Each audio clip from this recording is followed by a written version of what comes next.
Hi friends, housing for all schemes పేదలందరికీ ఇళ్లకు సంబంధించి ఆంధ్రప్రదేశ్ ప్రభుత్వం నిన్నటి రోజు 27వ తేదీ జనవరి నెల 2025కి ఒక జీవోని అయితే జారీ చేయడం జరిగింది.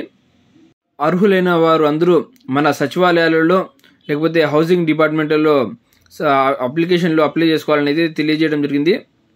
ఏపీ హౌసింగ్ ఫర్ ఆల్ స్కీమ్కి సంబంధించి పట్టణాల్లో అయితే 2 సెంట్లు, పల్లె ప్రాంతాలలో అయితే 3 సెంట్లు ఇవ్వాలని ప్రభుత్వం నిర్ణయం తీసుకుంది.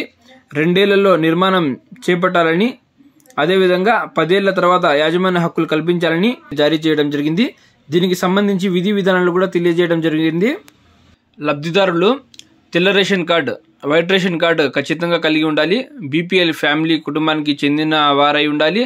అదేవిధంగా లబ్ధిదారుడు లేదా అతని కుటుంబ సభ్యులు ఎవరికి కూడా ఆంధ్ర రాష్ట్రంలో ఎక్కడ కూడా ఇంటి స్థలం కానీ ఇల్లు కానీ ఉండరాదు.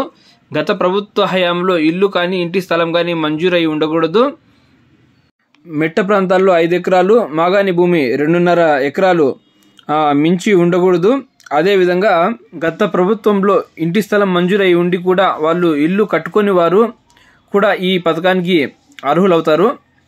గత ప్రభుత్వంలో ఇచ్చిన ఇంటి పట్టాలు లబ్ధిదారులు ఇల్లు కట్టుకోకుండా శ్మశాన వాటికి దగ్గరగా, అదేవిధంగా ముంపు ప్రాంతాలలో, అదేవిధంగా కొంచెము గుట్టలపై ఇంటి స్థలాలు ఇచ్చి ఉంటే వారు ఇంటి నిర్మాణం చేపట్టకుండా ఉంటే అటువంటి స్థలాలను కూడా రద్దు చేసి మరలా వాళ్ళు కొత్తగా ఇంటి స్థలాలు అప్లై చేసుకోవడానికి అయితే అవకాశాన్ని అయితే కుటుంబ ప్రభుత్వం ఇప్పుడు కల్పించడం జరిగింది.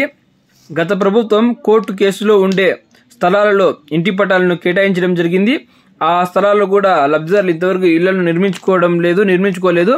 అటువంటి పట్టాలను కూడా రద్దు చేసి వారికి మరలా కొత్త స్థలాలను అయితే కేటాయిస్తామని మన ప్రభుత్వం అయితే తెలియజేయడం జరిగింది. నిన్న ఇచ్చిన జీవోలో ఇంటి పట్టాలకు సంబంధించిన దరఖాస్తులు అయితే గ్రామ వార్డు సచివాలయాల ద్వారా దరఖాస్తులు స్వీకరించి అభ్యంతరాలను స్వీకరించి పరిశీలించడం జరుగుతుంది.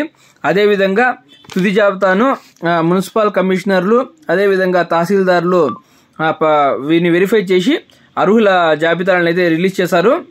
గ్రామాలలో సొంత స్థలాలు కలిగి ఉన్న వారికి కూడా ఇల్లు నిర్మించుకోవడానికి అయితే అవకాశాన్ని కల్పించారు.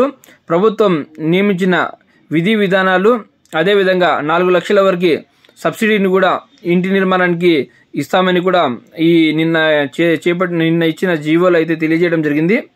ఆంధ్రప్రదేశ్ ప్రభుత్వం నిన్న ఇచ్చిన జీవోలో పేదలందరికీ ఇల్లు, హౌసింగ్ ఫర్ ఆల్, అదేవిధంగా PMAY ప్రధానమంత్రి ఆవాస్ యోజన కింద అర్హులైన ప్రతి ఒక్కరికి ఇంటి స్థలాలను ఆడవారి పేరిట అంటే మహిళల పేరిట ఇంటి పట్టాలను ఇవ్వాలని నిర్ణయం అయితే తీసుకోవడం జరిగింది. ఎవరైతే అర్హులై ఉంటారో వారు మీ దగ్గరలో ఉండే సచివాలయాలలో వెళ్ళి అప్లై చేసుకోండి. అదేవిధంగా మీ లోకల్ ఎమ్మెల్యేలను లేకుంటే మీ లోకల్ లీడర్లను సంప్రదించి వారి వద్ద కూడా మీరు ఈ హౌసింగ్ ఫర్ ఆల్కి సంబంధించి అప్లికేషన్లు అయితే దరఖాస్తులను అయితే ఇవ్వవచ్చు.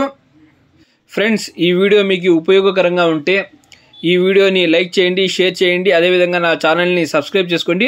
మరిన్ని గవర్నమెంట్ స్కీమ్కి సంబంధించిన సమాచారాన్ని నేను మీకు తెలియజేస్తాను. Thank you.